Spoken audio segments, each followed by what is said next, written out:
here. I know we've had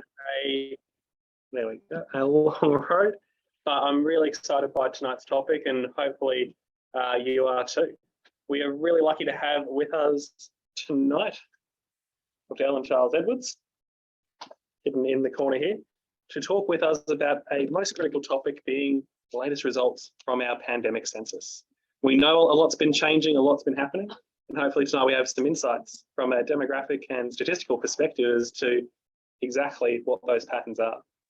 I'll invite Elin up and let her provide tonight's lecture. Thank you. So is my volume good? Good. All right, that's a good start. Well, thank you very much for having me here this evening. I know, it's a blood moon tonight, so I'm pretty impressed with the turnout. The release of census data, it's always a bit like Christmas for demographers. We wait very, very patiently for years and years, and then we suddenly get this big data dump. So I'm pretty stuffed full of data as well at the moment. And hopefully I'll share a couple of insights from some of the digging I've done so far. Obviously, there's a lot more work to be done over the next couple of years. I do want to begin by acknowledging the traditional custodians of the land on which we gather and pay my respects to their elders past and present, and extend that respect to Aboriginal and Torres Strait Islander peoples here today. Okay, so what am I going to do tonight? Talk about? I'm going to give a little bit of background to the census and censuses in general. Now, I know you're all geographers, so this is probably all a bit old hat to you, but it's sort of, I think, a useful place to start before we launch into the particulars of the 2021 Australian census, which really has occurred at a really specific and interesting point in time. And we're actually going to be able to get quite a few insights of what life was like during the pandemic. And I'm picking up a few themes here tonight. So thinking about things like where we were on the night of the census and how that differs from previous years, our impacts on our work, our health, housing and households, migration, and then finally just make a few concluding remarks about what we might be looking for in the future in terms of ongoing impacts. So what is the census? Most of you will know a census is a complete enumeration of a population of a country, a region or a group. Critically, it's a complete enumeration of individuals within a territory. It's got this universality, so it's covering an entire population. It's simultaneous, so it's a specific point in time we're capturing that population, and it has a defined periodicity. So that means it's done at regular intervals. So 10 years is probably standard, so decadal censuses. In Australia, we're very lucky, we have a quinquennial census, so once every 5 years. Now, the censuses are really broadly undertaken around the globe. Most countries still do run a traditional census. Last count was about 188 of 220 territories or so ran a traditional census. Are exceptions. In Europe and East Asia, they have population registers, which we never really liked in Australia. People remember the Australia card, and there's sort of constant talks about using administrative data. We've always preferred census form of enumeration for our population statistics. Elin, could you tell us what the other colours were? Yeah, sure, of course. So we've got blue, the pale blue is the traditional census, the purple are the register-based censuses. We've got these funny pink areas which are combined censuses. So usually actually what's happening in some parts of Europe in particular is they're taking a snapshot of the register data. So it's sort of a synthetic census, looking at that simultaneous capture of the administrative data. France is, this is a terrible map actually by the UN. See, France is in a dark blue there, which is not actually on the legend, and they have a rolling census. So every year they actually go through a different province to capture the data. And please feel free to pick me up throughout the talk. I'm happy to answer questions as I go. All right, so what is the census? Well, it does a lot, captures a range of topics. Obviously, it's meant to enumerate the population, but we get a rich array of characteristics, so age, sex, ethnicity, migration, employment, the list goes on. It does vary around the world. So in Kenya, we've got data collected on the immigration of household members. This is also a question that's asked in countries like Nepal. In Mongolia, they're still collecting data on mobile phone use. In Kiribati, in Micronesia, it's waste disposal is part of that census collection. And then there's some really interesting sort of little peculiarities about different countries. So in the UK, they do not collect information on income. It's just not au fait to do so. But they do collect detailed information on race. And in Australia, we have the inverse. So we don't actually explicitly collect information on race. We do have some ethnicity and ancestry questions. And we have no problem asking people how much they earn. So a really sort of a nuance and always going to reflect the national character. And this is also going to change a bit over time. So the UN Census Division is sort of the global agency that promote population censuses. And we do this and they do this because they realise how important these data are for a range of purposes. That can be used for advocacy, obviously for planning, and they're really critical for sort of good governance. In Australia, demographers and academics and other policy researchers make significant use of census data because it's got this small area detail, which you do not get from population surveys. And you can also get information on very small populations. So, you know, I could be looking at the income distribution of dentists in Queensland, and that's a very small population group. I could probably be, you know, looking at dentists that speak Italian in Australia. You know, you can really get those cross tabulations. And there's really no other way, no other survey has the sampling sort of frame to do that. So it's actually very, very useful. Obviously, our official population statistics are based on census data, but we also use them for all other surveys to make sure we're getting representative samples, and also as denominators for a range of statistics. You know, you can't have crime statistics if you don't have a population denominator. So they're really fundamental. We can't get our vaccination rates without a good denominator. And actually, if you're paying sort of attention during that vaccination rollout, you're seeing some jurisdictions had more than 100% of their populations vaccinated, and that's because their denominator was actually out of date because it had been so long since the past census. So there's some really sort of subtleties and nuance that come through that make the census really valuable. Costs a lot. It's $500 million to run a census. It's complex. Around 35,000 people worked on the 2021 census. And there's obviously growing concerns about data security. And there's really a sort of a social compact that the Australian Bureau of Statistics and the Australian government more broadly have with the Australian population, saying that we will do this. We want your involvement because there is benefit. And actually, they did do a cost-benefit analysis of the 2016 census, and I think the return is $6 for every $1 it cost. So there is value to doing this, but still a lumpy expenditure of $500 million every 5 years. All right, so we've been doing the censuses for quite some time. We had our first simultaneous census across the colonies in 1881, and the first national census was actually at Federation. So there was a 1901 census, but the governing act wasn't actually brought to Parliament and passed until around 1911. So from then on, we have a census which is sort of approaching its modern form. Now, obviously, you can see in the later period, it's quinquennial every 5 years, but it's a bit more patchy in earlier years. So we can see the impact of the Great Depression here, the war as well, leading to large gaps in enumeration. So we sort of have this sort of patchier record, but we've done very well since the mid-60s to maintain that 5-yearly census. I've already alluded to the fact it's used for a range of purposes, you know, ranging from setting, you know, parliamentary seats to making sure that the Queenslanders get their share of federal income tax, etc. All right, and it counts everyone in Australia is the other point I should make. So if you're an Australian on census night, you get counted unless you're a foreign diplomat. Everyone else, if you're a backpacker, if you're on a cruise ship off Townsville, you get counted. So it's that complete enumeration.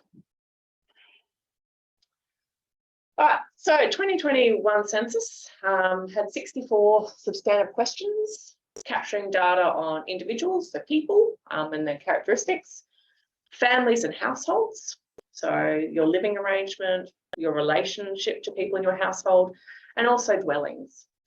And it was pretty exciting in 21. We got 2 new questions, and this is the first time we've had new questions since, I think, 2006. We try and get new questions on the census all the time because the ABS are actually now starting to advertise, what questions do you want on the next census? But it costs around $1 million to test a question, and they're very hesitant about adding additional things. So we actually lost the question about internet usage because that's so ubiquitous now. But we did get a new question on long-term health conditions and also Australian Defence Force service. So these are 2 new questions, which is exciting to have. All right. 2021. What happened? Well, COVID happened. All right. And if we take ourselves back to census night, 10th of August 2021, globally, there were 645,000 new COVID cases were estimated on that day. Obviously, it's an estimate, not perfect. We're before this massive Omicron peak, but we've had a number of waves of COVID. So it was a really tumultuous time. And globally, Australia wasn't the only place impacted. We had censuses all around the world impacted as various peoples were in lockdown. Many countries delayed their census. Some countries, including India, have not actually put a new date for the decadal census, similar with Thailand, and others have just pushed it out a bit further. So we're going to have patchy data for this 2020 round of censuses. And it matters. So, in India, their last census, for example, was in 2010, and they're using their census data to determine how many people need basic food aid. And some of the, data or commentary that's coming out suggests that there might be, 75 million people who need food aid, but we don't actually have those numbers. So it's, a life and death thing for some people. So it is really critical. In Australia, we were lucky. Our census ran as planned, and part of the reason for that was we had an online census. Mostly we had the technology, so people could do that online. We didn't have to have all those field counters knocking on people's door, but it was still a period of heightened COVID impacts, a very little blip.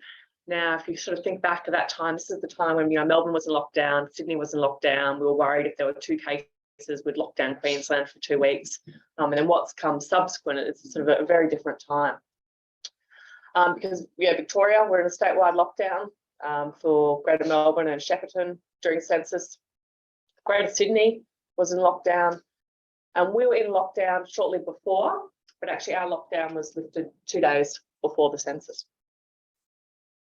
Cairns and Yarrabah, though, were in lockdown. So it was a period where suddenly we were all at home, I guess, making sourdough and trying not to injure our children. No, I shouldn't say that, but, cope with our very excited children. So it was a different time. But we did the census. Maybe this was one of our big activities, that we look forward to. 96% of Australians completed their forms, which is actually better than the 2016 round. And 80% of us completed them online. I don't know, did show of hands, people here do it online? Yeah, okay. So we all got through it. Fortunately, there were no major online disruptions, unlike in 2016, where we had a Twitter hashtag, census fail, was trending for 48 hours when the system crashed. The ABS actually did a very good job learning from that, and we had quite a smooth census. So we got there, right? And now we have our results. So our results had started to be rolled out beginning of this year. And we've only got one more drop in March on some of the more complicated data sets. But yeah, the data's here. So now let's take a bit of a look at what we looked like during our pandemic census. So I guess the first point to note is that between the 2016 and the 2021 census, our population grew. We did have very low growth in actually population decline in 2020 due to the closure of international borders. Notwithstanding, There were 2 million people more resident in Australia in 2021 than in 2016. And the distribution, around the states is, not surprising. Obviously, we've got New South Wales and Victoria as the two most populous states, followed by Queensland. Where it starts to get more interesting is when we start to look at some other characteristics. So one of the big things that the ABS came out with this year, and this set of census releases, was making the point that millennials, so the 25 to 39-year-olds, as a group are now as large as the baby boomers. And, saying that this is actually a pretty significant shift in sort of some cultural terms, particularly in workplace terms as well. We've got millennials now in these key labour force ages, while the baby boomers are really towards the end of working life. So this is one of the shifts that's been identified. Another result, which is somewhat surprising, was the big growth in the Indigenous population in Australia. So we have an extra 250,000 or so. Sorry, and I'm getting my numbers wrong, that's not quite right. So we had 650,000 in 2016 up to 812,000. So it's a growth of 160,000 Indigenous Australians.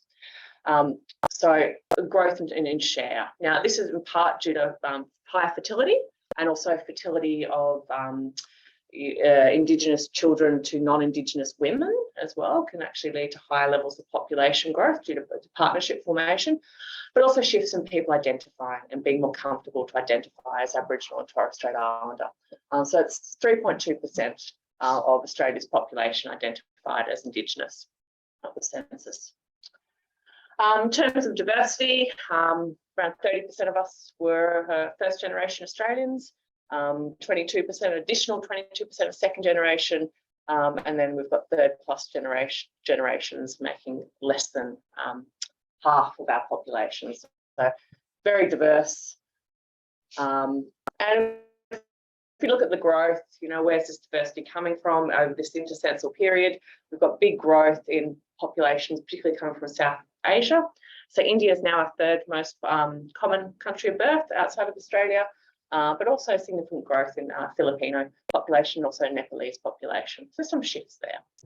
So these are sort of our headline results. But they don't tell us about what our life was necessarily during the pandemic, and this is what I want to look at now. So one of the things that I'm particularly interested in is where people are counted on census nights. So one of my research interests is a topic called temporary mobility. I'm interested in people who are not home where they should be, like good people on census night, but are somewhere else doing something different. And, why are they? Where are they? And the census date is chosen to minimise the number of people away from home. It's selected as a Tuesday night in early August. School terms are in, people should be at home. But year after year, we find around 5% of the population are away. At the pandemic census, where around half of Australia's population were under some form of lockdown orders, still we had almost 5% of the population away, a bit less, 4.5%. And there was some variation. So people living in the capital cities were more likely to be counted at home. But when you get to remote Australia, there's much more mobility, and we see this here in this representation. So around 1 million people were enumerated away from their place of usual residence. And where were they? Well, they were in remote in mining regions. So these are the FIFO workers. There's a huge mobile workforce across remote Australia. There was also people, I'm sure, in caravans, who just decided not going to stay in Melbourne lockdown and, travelling out in the regions. We saw some pressures there. In Victoria, I don't think they really cared. They'd closed the border here, so they were doing their own thing, COVID-free. So you do see more visitation occurring in that part of Australia. We met caravanners who couldn't get home. Oh, well, yeah, I mean, just circling Queensland. Yeah, they were. They couldn't, that's in the border here. Yeah, they were trapped. Nice time of year to be in Queensland, though, August. I mean, Darwin's the other really interesting one. They had visitation rates, that 7% of the population were from elsewhere in Australia. And there was some suggestion during that pandemic period that they were the Melbourne refugees who had just went up to Darwin, quarantined for a couple of weeks, and were just enjoying the nice weather. Yeah, no one was visiting, or very few people were visiting Melbourne at that time, as we can see, unsurprisingly. Right. So what surprised me the most about this was just how much stuff was still going on. I think, you know, so much of the media attention was about these lockdowns and these curtailments on our movement, and that certainly was true. But in some parts of Australia, there were certainly fewer impediments, and we see this in the census data. Work life changed significantly. And one of the big shifts we saw was this move to work from home. So in the 2016 census, it was around 4% of people were working from home. During the pandemic, suddenly realised that lots of jobs could be done from home. And so around 22% of people were working from home on census night. New South Wales and Victoria had a higher proportion. Queensland, which wasn't actually under lockdown, had a much lower. So there was significant variation. There was also this group of people working 0 hours. These are our JobKeeper supported people, so who are employed, but not working any hours because their cafes were shut, their, you know, tourism businesses, their, you know, charter ship business was shut. And that was significant. You know, in New South Wales is around 8% of the employed population. And similarly in Queensland, we had around 7%. You think about the impact on the tourism sector in particular, many of these people were drawn from there. And indeed, if we look at the industry breakdown, and actually this is a terrible table now I realise, I'd give my students a smack if I saw one like this, a bit hard to see.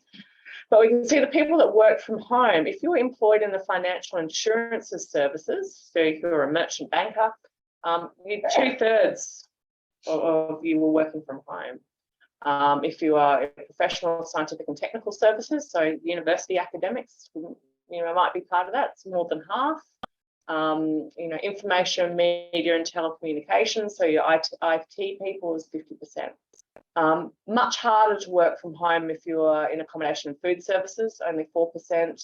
And, you know, mining, even though, you know, some of the big mining trucks are being driven remotely from Perth, maybe in people's bedrooms.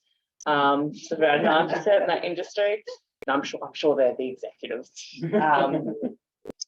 So a big variation. And similarly with the 0 hours, we've got, you know, 15% of people in the arts and recreation services were in that 0 hours employment, so JobKeeper presumably, and accommodation and food services on 13%. So a big shift, very industry specific. And where I think it starts to get interesting and where some more digging of the census data should be done is to try and recognise the uneven impacts of some of these changes. You know, there's a lot of talk about us all being in this together. But even if you do something quite simple and look at the income distribution, so this is personal income for people who work from home, we can see that the modal income, annual income, was between 100 and 150,000 a year. The people who had to work outside of their home, if you look at the distribution, that's much more normal distribution. So there was certainly a subgroup of the population who were fortunate in their ability to work from home, maintain their high incomes, probably make significant savings, also being exposed to lower risk through the pandemic. And so there's these inequalities that were really built in to some of the response. So the new question I've mentioned earlier was about long-term health conditions. One of the long-term health conditions that were identified was about mental health. And I thought it'd be really interesting to see if people in those lockdown cities actually had worse mental health than other places. So has a mental health condition was the response, and that includes anxiety or depression. But no, Hobart's got the worst mental health, followed by the rest of Tasmania. And then Brisbane's up here as well. So there doesn't seem to be an immediate association here between the lockdowns and these long-term conditions. This is a very crude analysis, but I thought it was just interesting to see, whether that was playing out.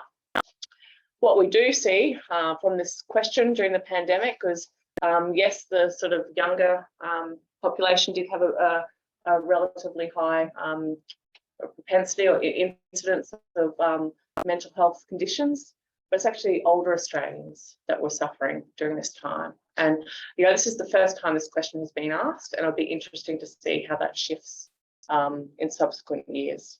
But it's, I think, pretty interesting. This is a period of pretty intense isolation for people.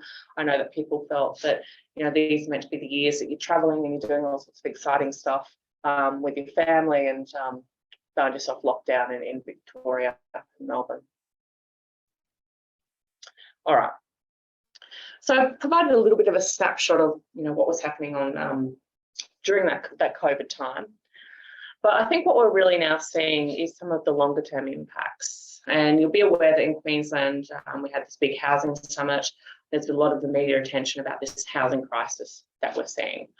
And it certainly seems that by some mechanism, COVID has led to a crisis in housing, not just in Australia, but in many advanced economies around the globe. And we see this manifested in low vacancy rates. This is a chart of vacancy rates, which I've pinched from another academic, just showing, how the vacancy rate has shifted over time. So we've got the dates here during this early stage of the pandemic. Somewhere like the Gold Coast, the vacancy rates really shot up. As there were no tourists, students, temporary people on temporary visas returned home. But since that time, we've seen a decline in rental vacancy rates to below 1% in many parts of Queensland, which is very low. Anything below 1% is seen as tight. And we want to try and understand why. And again, this is something that the census data can provide some insights to. So one of the narratives that emerged during the housing crisis corresponded with the release of census data and this statistic on unoccupied private dwellings. So you might have caught newspaper headlines saying we've got this housing crisis, there are 1 million houses empty when we have people entering into homelessness. And as demographers and geographers, we know this sort of always sort of strikes our interest. But when I heard the statistic, I wasn't surprised, because actually we usually have around 10% of our housing stock unoccupied. Perhaps we'd expect it maybe to be a little bit lower because people were meant to be at homes, but it's sort of the general ballpark. How does the census pick up unoccupied private dwellings? So the census, the ABS has something called the the residential address register. So they actually have a record of every single registered address, and then they link that through census forms and where you're reporting your place of residence. Okay, so there's no report going to the ABS from the unoccupied places. That's right, there's no report, that's right. And then they go back and check, they do a post-enumeration survey after the census, so they check to see how much, what the coverage is like. Yeah. All right. So one of the things we don't do in the census, which we really should, is we don't have any information on why they're not occupied. All right, so we don't know why they're not occupied.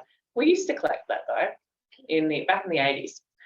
We used to actually, this is the days though when people were knocking on every door with the census forms, and they'd say, oh, here's a house, I've got a for sale sign out the front, it's unoccupied, and they'd tick that in their enumeration form. Similarly with rentals, they'd work out if this is a place for rent, newly completed, so on and so forth. So they could actually do a bit of snooping. The resident absence, that can also be picked up when on the census form you're writing where you are on census night and where you usually live, so they can compare those. So we had a pretty good idea of what it looked like in the 80s. So we do have 1 million or 10 million, sorry, 1 million unoccupied private dwellings. If we assume, which is a pretty heavy assumption, that the reasons haven't changed too much over a couple of decades, we know that a lot of those houses aren't really unoccupied. They're people who are away, their houses awaiting demolition. So we should be cautious when we see those numbers quoted in the media. That said, a demography colleague of mine, Tom Wilson, has looked at these data a little bit more closely to try and really understand whether we do have this whole suite of unoccupied or stock of unoccupied dwellings, which could be housing people in areas experiencing a rental crisis. And he did some sort of tricky accounting, got some extra data from the ABS, and the upshot of which is that in 2021, yes, we had 1 million houses unoccupied on census night, but it was around 850,000 houses in Australia are unoccupied on a regular basis, all right? So they're truly unoccupied. And interestingly, this has actually increased from 2016. We've got 250,000 more houses regularly unoccupied than we did at the 2016 census. So there has been a shift here. We've got extra empty houses, and we don't know whether it is things like Airbnb, so more houses being used as second homes, or perhaps I think as Tom and his colleagues think that actually for a while there we've been building more supply than we needed based on household growth, and those houses just haven't yet come on the stream, so not part of that housing landscape. So there's some really interesting questions here, which we're starting to sort of probe, but we need to do more work. But the census data is allowing us to get some insights. If we look at where these unoccupied dwellings are, the darker the colour, the more unoccupied dwellings there are, so as a proportion. So it's all the nice parts, around the sort of coastal areas. All right, we've got lots of unoccupied housing. In Queensland, these are just some of the SA2s. So Moreton Island on census night had 65% of its housing stock unoccupied. Straddie was around 44%. Right, so these are holiday home destinations, but also some of the mining destinations as well. We've got housing here for fly and fly out mining populations. If we look at somewhere like Noosa, all right, and this is one area where there's a lot of talk about a housing crisis. Between 2016 and 2021, we had growth in the total number of dwellings to the tune of around 300. So there's 300 more extra dwellings in Noosa Heads than there was in 2016. And there's been a growth of around 200 unoccupied dwellings. So it seems that somewhere like Noosa, actually, 2/3 of the growth in dwellings are these unoccupied, so secondary homes. So it's a bit of a mixed picture. There does seem to be some suggestion that second homes in some destinations are actually maybe contributing to this housing shortage. Right. So we've got this situation, we've got this housing crisis post-COVID, we've got some unoccupied dwellings, we've obviously got these rental pressures, affordability pressures. But there's another thing that's really contributing to this housing stress, and that's our changing demographic structure. So in Queensland, our number of households has grown faster than our population, and that's because our population is ageing. So if we look at our population in 2016 and our population in 2021, we're getting older. And as we get older, we are more likely to live alone, so more likely to form our own households. So as populations age, our demand for housing increases. So on the one hand, we've got maybe some housing leaving, supply leaving, but on the other hand, our demand is increasing as a natural consequence of ageing.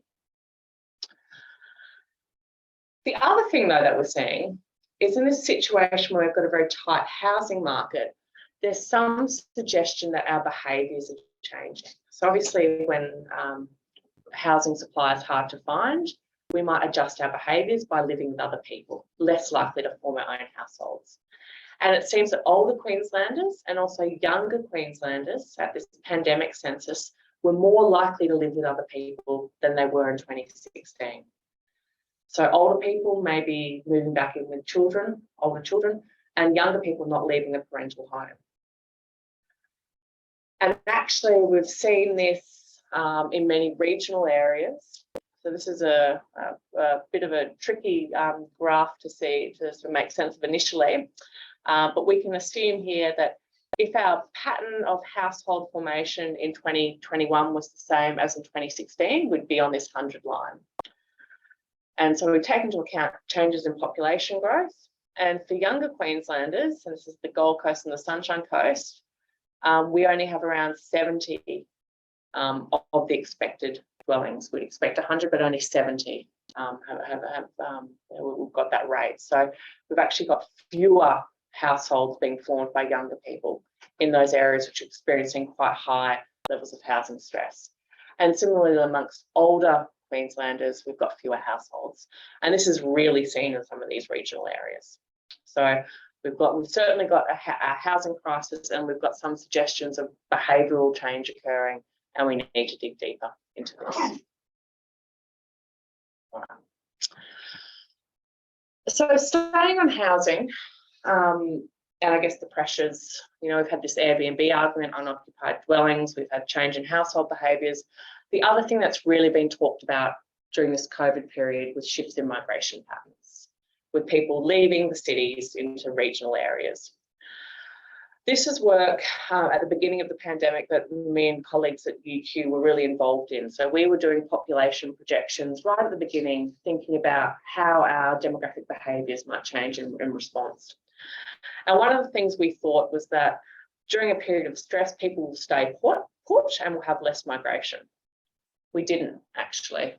We found that actually during this 1 year, so this is people that moved between August 2020 and August 2021, we actually saw a bit of an increase. So around 15% of Australians moved their residential address over that year. Almost 6% moved between regions, and around 1.3, 1.4% moved interstate. So it was very stable compared with previous years. So we actually had relatively high levels of mobility maintained, right? And this is the 5-year data, just to show that this is, happening over different temporal intervals. We do see a shift in pattern in migration, and this was talked about a lot. And this is, again, quite a lot of data here. But the orange is this COVID period. So this is the year from the 20th of August to the 2020 to the August 21. And we can see that Sydney lost more of their population than was seen in previous censuses, while rest of New South Wales gained. Victoria, well, everyone left Victoria. It went from gaining migrants to losing. Rest of Victoria did all right. If you look at the rest of Queensland here, we've gone from very small net gains to pretty sizable increases through migration. Similarly, the rest of Tasmania becoming a really popular migrant destination. So this narrative, which didn't have a lot of evidence to support it beyond the anecdote of people moving to regions, we do see borne out. Important to note, a lot of this growth, these are net changes, was in part people coming in, but also people staying put in regions during the census. So you have seen a shift. So that everyone left Melbourne. This is Melbourne in 2021. These are all these different regions of Melbourne in the light blue, and they're losing residents, while in 2016, many of them were gaining. So Melbourne really did suffer demographically, and probably will continue to for some time. If we look across the whole country, where gained and where lost, all right, net migrants, Queensland and WA doing well. So Moreton Bay North, so I've got this rapidly growing area around Caboolture. Wide Bay, Burnett had huge net migration growth, and I didn't really appreciate that until I looked at the data today. They've got net migration running at over 2%, and this is another area which has experienced significantly housing pressures, and the Sunshine Coast as well as up there. Places that are losing: Sydney, western suburbs, but also Melbourne is also shifting. So there's certainly been an adjustment in our migration patterns during COVID. We're going to different places, and Queensland is really, depending on your perspective, is the net beneficiary of these flows.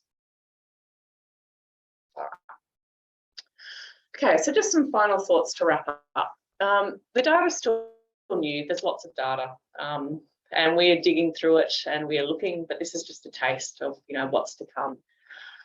We do see COVID impacts, but where it gets interesting is these differential impacts, and we can even start to see them when we look at things like income distribution and age impacts. And I think this is what a lot of social scientists and geographers are going to be digging out.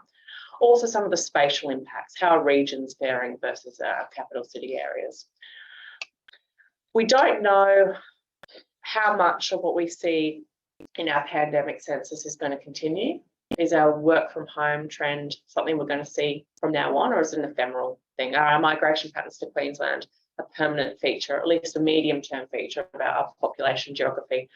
We don't know. So we'll be monitoring that.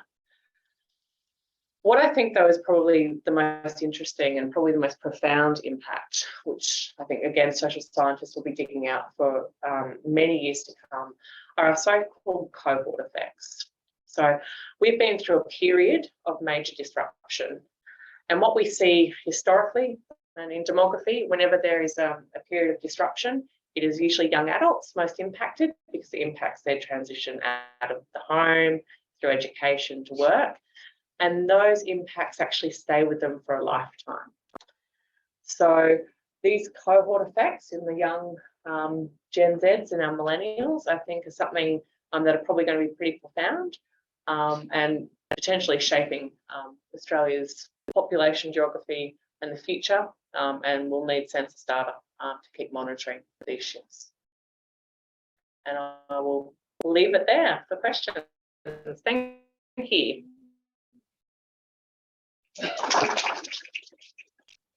Thank you, Ellen. Fantastic presentation, and certainly I think some critical insights. We'll kick off if there's any questions from the floor. Kath? I have two. One is that last graph you showed. The baby boomers have 5 extra years in there, I know. and therefore will automatically look. So that makes it look more important, more of a sort of proportion than we really are. Yeah, I completely agree, because I'm offended that I'm not a millennial here. I've been pushed back to Gen X, and I always thought I was a millennial. So whenever I teach this sort of stuff to my students, I always call it sort of the dark arts of demography, and it's really, a marketing ploy. The ABS have really jumped on it this time, and I thought, so yes, I agree. Yeah. But it's the marketing people at the ABS. Yeah. And so the other thing was that you said that there was a 96% response rate. Yeah. I'm wondering how they work out what the response rate is. Like, how do they know 4% in Yeah, no, excellent question. So obviously they do the census, and then they do this thing called the post-enumeration survey. So they go out to a further 40,000 people a couple of months after the census, and they track them down, and they go through every question. They first off make sure they responded, and they actually go through the records to make sure they responded correctly. So that's how they get response rates for different subsections of the population and also different questions. Yeah. Good question. Question over here. I understand the question. What was meant by the added 5 extra years? The baby boomers. Official.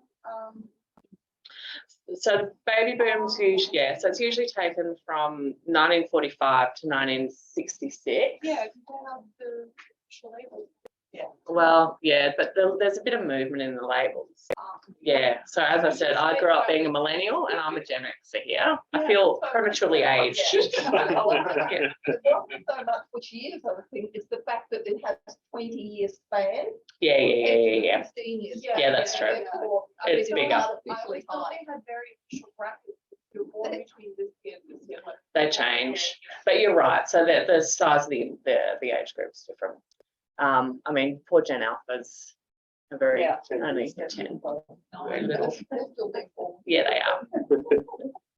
Ellen, there's just a minor point. The Nepalese was a big percentage jump, or was that because it came from a low base? It was a low base, but actually the numbers, you know, if you look at somewhere like Brisbane, it is in the thousands now, and so it is a low base, but it is not not a ridiculously small community. It's becoming a sizable community through the universities mostly. So there's a lot of student migration.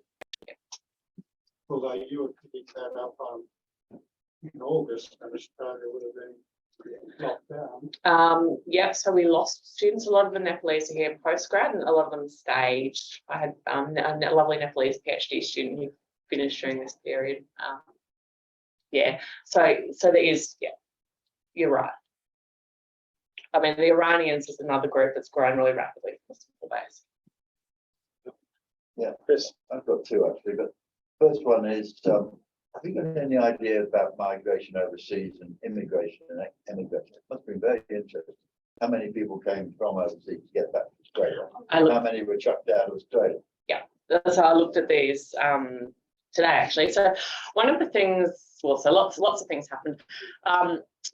So Australia's migration system, we have a lot of people here on temporary visas, so our students, so you might rightly make that point that they left. Our stock of temporary migrants, we had around 1 million prior to COVID, and that got down to around 200,000. Right, so we lost. These are students, these are people on various professional visa classes. The other narrative, and obviously we didn't get people coming in to replace that stock, so people might have gone at home early or might just finish their degree. The other thing, those narrative that we'd have lots of Australian citizens returning, and I had a look and I thought, you know, how many people, Australians who are overseas, have returned during that COVID period, and they're actually very similar levels to what we saw in the 2016 census. So it wasn't that big flood. The one exception where we did see a percentage increase were people aged sort of their late 30s, early 40s. They did tend to return at a higher rate than previously, and I'm wondering if they're people with families who came back. Yeah, professionals would, yeah. But yeah, no, it's really interesting how those patterns shifted. You don't mind if that's no. No.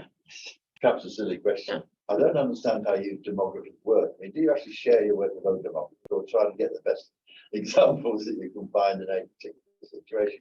I mean, I guess the question is, do you really share it around? Because it's very. Oh, we love. We've got a big population conference in 2 weeks actually in Canberra, so there'll be lots of sharing there. I mean, the thing about demography as a discipline, and I still like to call myself a population geographer, but I'm a demographer as well. We're very empirical science, and we do lots of, you know, pretty descriptive analysis as well as sort of pure research. Yeah, I guess we do share. There's a lot of media attention today. I mean, I was listening to the radio, and all the new life expectancy data were out today, and there's lots of commentary on it. I think everyone likes demography because you can always relate your own life to it, right? You know, we're all born, we all move, we all die. So you can sort of position yourself within the discipline easily, which makes it really interesting. Yeah.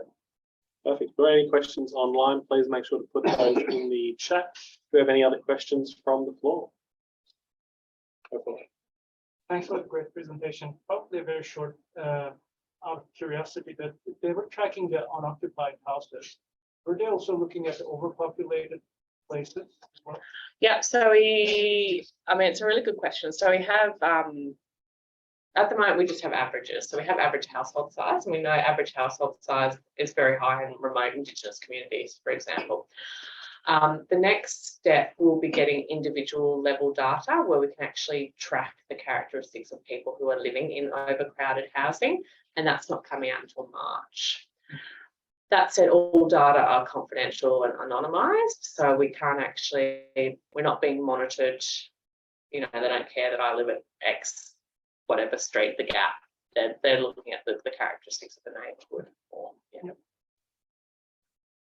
With regard to the unoccupied housing and the fact that there were, what was it, only 96% of the people responding, how do you correct for? How do you know? Yeah, so this is what Tom Wilson has done. I can actually share the paper as well.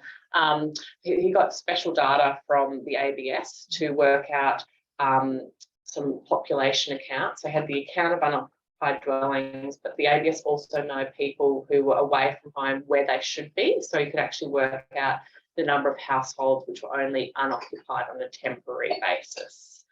The other thing they collect is something called visitor-only households as well. So you can do some sort of population accounts to work that out. But he's written a paper, and I'm happy to share the link. So it can maybe go on the ins and outs of it. Thank you. We do have a question from online from Simon, just around a comment around house prices and some of the impacts around stimulus on purchasing power and upward pressure on prices. Is there any major link that we do have available in the census data around income versus housing pressures? This is, I think, it's a really good question. And this is something we're really grappling with at the moment as demographers, and I think anyone interested in the housing space, because obviously there's something going on that goes beyond demand. We had a period in which Australia's population declined, and we've had this rapid growth in housing and very low rental vacancies. And I think it's probably quite market dependent. So I think there's been this sort of macro level overall forces, but I think in places like Wide Bay, I do think there are population pressures there, but I don't think that really explains the increase in house prices in Melbourne, for example, which we're losing it. So I think better and more integrated models of the housing market is something that geographers need to be looking at over the next period. Yes, so a good question, Simon. I don't have a really great answer. Sorry, as a token non-geographer, can I offer a non-geographer answer to that? I think the budget deficit went from 0 to 80 billion to 160 billion, and interest rates went from 4% to 2%. And they had quantitative easing with the Reserve Bank as well. So it wasn't just housing, Bitcoin, everything, used cars went up as well. And so I guess I think it's like it's absolutely there's geographic angle to it. So the occupancy rate has changed. Yeah, that's right. But yeah, I think there's also it's largely been offset, and I think there's been this idea pushed that the pandemic proves that population doesn't affect house prices, but I think that's flatly false. It's just been offset by these freakish macroeconomic events. Yeah, I think that's probably right. And I mean, the other thing too is, house prices is one thing, but as you mentioned, the occupancy and vacancy rate is something else as well. So, there's been a disruption to, I think, the normal functioning of housing markets in some of these communities, which is in part due to these macroeconomic forces, but also I think due to some unusual population patterns as well. Yeah. Okay, do we have any final questions from the floor? Arafi? Does the ideas collect data on Airbnb? No. We're talking with Airbnb at the moment, and Thomas Sigler, one of my colleagues, is doing a lot of work in this space. I think we're not sure how much it's contributing. There's always been holiday houses that have been rented through, I went to Australia, I could rent the house I was in on Airbnb or Dolphin accommodation. There's always been that segment of the market, and it's quite localized. I think it's potentially an easy thing to blame. So I think it needs more research to understand. Yeah. Perfect.